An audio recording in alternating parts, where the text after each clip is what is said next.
প্রিয় দর্শক, আজকের ভিডিওতে একটি মূল্যবান ইসমে আজম আমি আপনাদের সঙ্গে শেয়ার করব ইনশাআল্লাহ। প্রিয় দর্শক, এই ইসমে আজমটি আপনি যদি দোয়ার শুরুতে পড়েন, বিশ্বনবী সাল্লাল্লাহু আলাইহি ওয়াসাল্লাম তিনি গ্যারান্টিতে বলেছেন যে সেই ব্যক্তির দোয়া আল্লাহ সুবহানাহু ওয়া তাআলা অবশ্যই কবুল করবেন।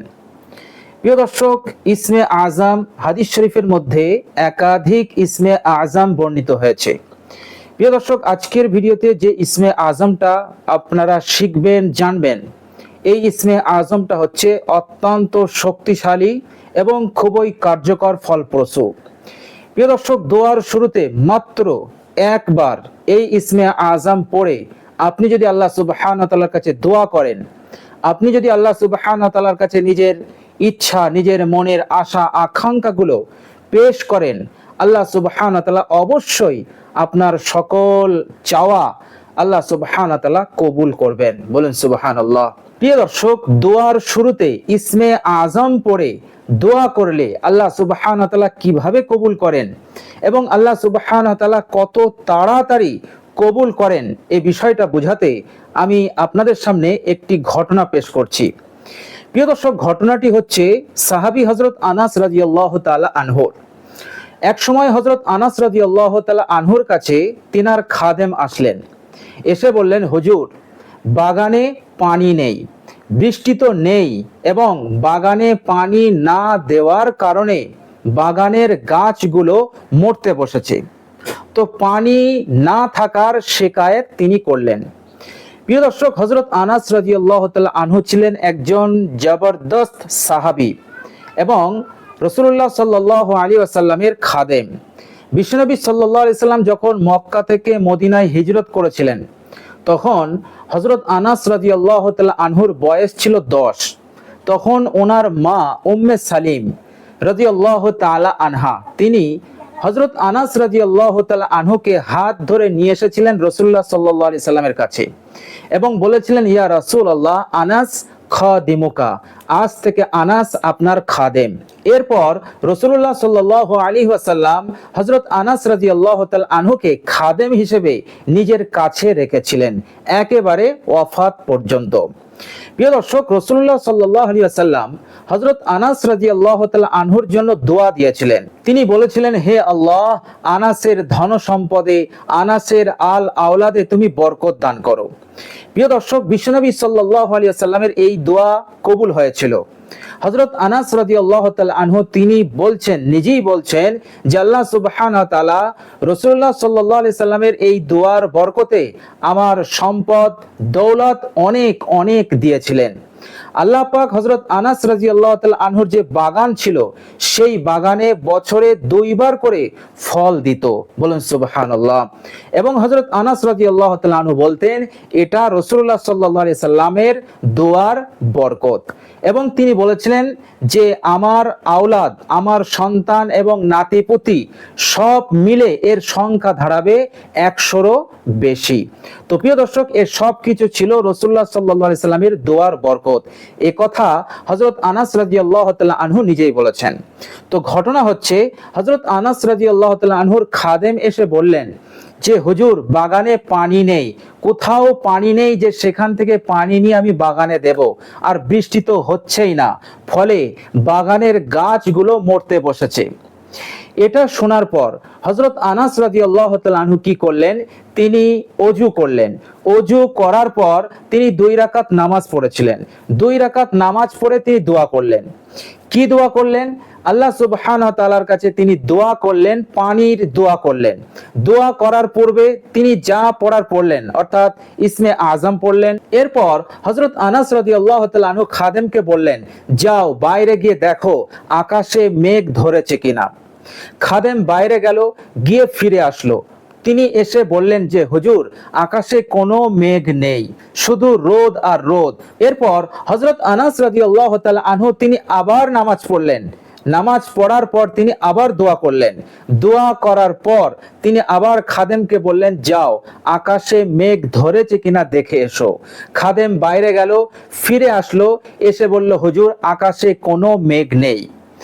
এরপর হযরত আনাস রাদিয়াল্লাহু তাআলা আনহু তিনি আবার নামাজ পড়লেন এবং নামাজের পর আবার দোয়া করলেন।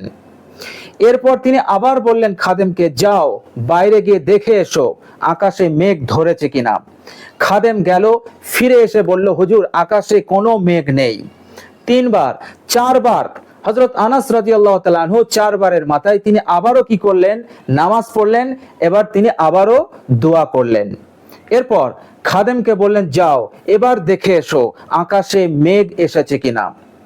এরপর খাদেম যখন ফিরে আসছে তখন বলছেন, হুজুর আকাশে প্রচুর মেঘ, যেদিকে তাকাচ্ছি সেদিকেই মেঘ আর মেঘ। হযরত আনাস রাদিয়াল্লাহু তাআলা আনহু আল্লাহ সুবহানাহু ওয়া তাআলার শুকরিয়া আদায় করলেন। এর কিছুক্ষণ পর মুষলধারে বৃষ্টি আরম্ভ হয়ে গেল। বলুন সুবহানাল্লাহ। চিন্তা করুন, একবারে হলো না, দুবারে হলো না, তিনবারে হলো না, চারবারের মাথায় একই আমল করলেন, একই নামাজ, একই দোয়া করলেন। প্রিয় দর্শক, হযরত আনাস রাদিয়াল্লাহু তাআলা আনহু দোয়া কি করেছিলেন এবং দোয়ার শুরুতে কি পড়েছিলেন সব আপনাদের সঙ্গে শেয়ার করব ইনশাআল্লাহ, যাতে করে আমাদের দোয়াটাও কবুল হয়। প্রিয় দর্শক, মুষলধারে বৃষ্টি হলো। বেশ খানিকক্ষণ বৃষ্টি হওয়ার পর বৃষ্টি যখন থেমে গেল, হযরত আনাস রাদিয়াল্লাহু তাআলা আনহু খাদেমকে বললেন, যাও কোথায় কোথায় বর্ষণ হয়েছে একবার দেখে এসো, দেখে আমাকে সংবাদ দাও। সেই খাদেম ঘোড়ার উপরে সাওয়ার হয়ে সে বাগানে গেল। সর্বপ্রথম গিয়ে দেখলো বাগানে পর্যাপ্ত পানি হয়েছে কিনা। সেই খাদেম সবকিছু পর্যবেক্ষণ করার পর সবকিছু দেখে সে ফিরে আসলো হযরত আনাস রাদিয়াল্লাহু তাআলা আনহুর কাছে। এসে বললেন, আশ্চর্য হুজুর, আমি দেখলাম যে বৃষ্টি কেবলমাত্র আপনার বাগানেই হয়েছে, আর কোথাও বৃষ্টি হয়নি। বলুন সুবহানাল্লাহ। প্রিয় দর্শক, হযরত আনাস রাদিয়াল্লাহু তাআলা আনহু একবার হলো না, দুবার হলো না, চারবার একই দোয়া করলেন। আল্লাহ সুবহানাহু ওয়া তাআলা দোয়াটাকে কবুল করলেন এবং হযরত আনাস রাদিয়াল্লাহু তাআলা আনহুর যে প্রয়োজন সেটাকে আল্লাহ পাক তৎক্ষণাৎ পূরণ করে দিলেন। বলুন সুবহানাল্লাহ। প্রিয় দর্শক, আমরাও যদি আমাদের প্রয়োজনে, আমাদের যখন হাজত আসবে তখন আমরা তো দোয়া করি। যখন আমাদের প্রয়োজন, কোনো হাজত সামনে আসে তখন আমরা দোয়া করি। তো আমরা যখন দোয়া করব তার আগে আমরা 2 রাকাত নামাজ পড়ে নেব। এই 2 রাকাত নামাজটা হবে নফল নামাজ। আপনি নফলের নিয়তে নামাজটা আদায় করবেন। আমি আল্লাহর হস্তে 2 রাকাত নামাজ পড়ছি, এইভাবে নিয়ত করলে আপনার নিয়ত হয়ে যাবে। তো এই রকম ভাবে নিয়ত করে আপনি নামাজ পড়লেন, 2 রাকাত নামাজ পড়ে এবার দোয়া করুন। এবার যখন আপনি দোয়া করবেন, প্রথমে বিশ্বনবী সাল্লাল্লাহু আলাইহি সাল্লামের উপরে দরুদ পাঠ করুন। এরপর এই ইসমে আজমটা আপনি পাঠ করুন, যে ইসমে আজম আমি আপনাদের সঙ্গে এখনই শেয়ার করব ইনশাআল্লাহ।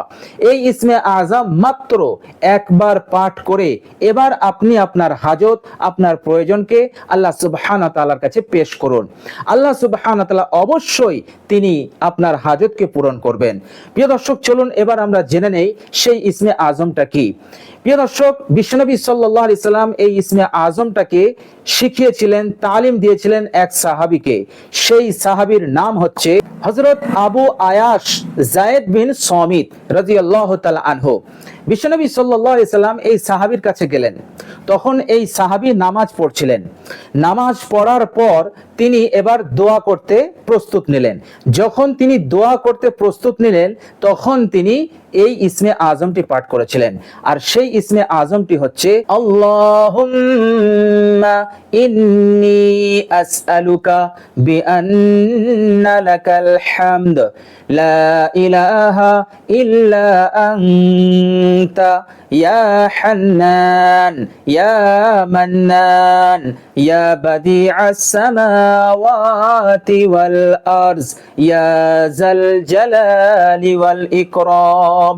আল্লাহুম্মা ইন্নী আসআলুকা বিআন্না লাকাল হামদ লা ইলাহা ইল্লা আনতা ইয়া হান্নান ইয়া মান্নান ইয়া বাদিআস সামাওয়াতি ওয়াল আরজ ইয়া যাল জালালি ওয়াল ইকরাম। প্রিয় দর্শক, এই ইসমে আজমটা তিনি পাঠ করছিলেন।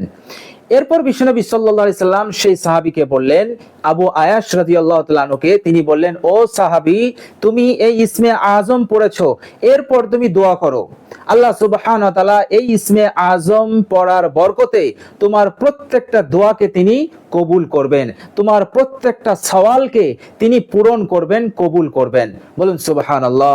প্রিয় দর্শক, এই হাদিসটি বর্ণনা করেছেন হযরত আনাস রাদিয়াল্লাহু তাআলা আনহু। তিনি বলছেন যে আবু আয়াশকে আল্লাহর নবী সাল্লাল্লাহু আলাইহি সাল্লাম ঠিক এইভাবেই বললেন যে, হে আবু আয়াশ, তুমি এই ইসমে আজম পাঠ করে তুমি এবার দোয়া করো, আল্লাহ সুবহানাহু ওয়া তাআলা তোমার দোয়াকে অবশ্যই কবুল করবেন। তুমি যে সওয়াল করবে সেই সওয়াল আল্লাহ সুবহানাহু ওয়া তাআলা অবশ্যই কবুল করবেন। তো প্রিয় দর্শক, খুবই দুর্দান্ত এবং শক্তিশালী এই ইসমে আজম। প্রিয় দর্শক, ইসমে আজমটা আমি আরেকবার বলছি যাতে করে আপনাদের মুখস্থ হয়ে যায়। আল্লাহুম্মা ইন্নী আসআলুকা বিআন্না লাকাল হামদ লা ইলাহা ইল্লা আনতা ইয়া হান্নান ইয়া মান্নান ইয়া বাদিআস সামাওয়াতি ওয়াল আরজ ইয়া যাল জালালি ওয়াল ইকরাম। আল্লাহুম্মা ইন্নী আসআলুকা বিআন্না লাকাল হামদ লা ইলাহা ইল্লা আনতা ইয়া হান্নান ইয়া মান্নান ইয়া বাদিআস সামাওয়াতি ওয়াল আরদ ইয়া যাল জালালি ওয়াল ইকরাম। তো প্রিয় দর্শক, খুবই শক্তিশালী দুর্দান্ত ইসমে আজম। আপনি যখনই দোয়া করবেন, রাতে দিনে যখনই দোয়া করবেন, প্রথমে একবার দরুদ শরীফ পাঠ করে নেবেন, এরপর এই ইসমে আজমটাকে আপনি মাত্র একবার পাঠ করবেন। এরপর আপনি আল্লাহ সুবহানাহু ওয়া তাআলার কাছে নিশ্চিন্তে চান, একাগ্রতার সহিত, আন্তরিকতার সহিত যে আপনার দোয়া কবুল হবেই, এই রকম বিশ্বাস নিয়ে আপনি দোয়া করুন, সওয়াল করুন। আল্লাহ সুবহানাহু ওয়া তাআলা আপনার দোয়া অবশ্যই তিনি কবুল করবেন এবং কোন দোয়া, কোন সওয়ালকে আল্লাহ সুবহানাহু ওয়া তাআলা প্রত্যাখ্যান করবেন না, কেবলমাত্র এই ইসমে আজম পড়ার বরকতে। তো প্রিয় দর্শক, আমরা যখনই দোয়া করব এই ইসমে আজম পড়ে দোয়া করব ইনশাআল্লাহ। আল্লাহ সুবহানাহু ওয়া তাআলা আমাদের সকলের দোয়াকে, প্রার্থনাকে কবুল করুন এবং আমাদের দিলের মনের আশা আকাঙ্ক্ষা, নেক হাজতকে আল্লাহ সুবহানাহু ওয়া তাআলা পূরণ করে দিন। আমিন।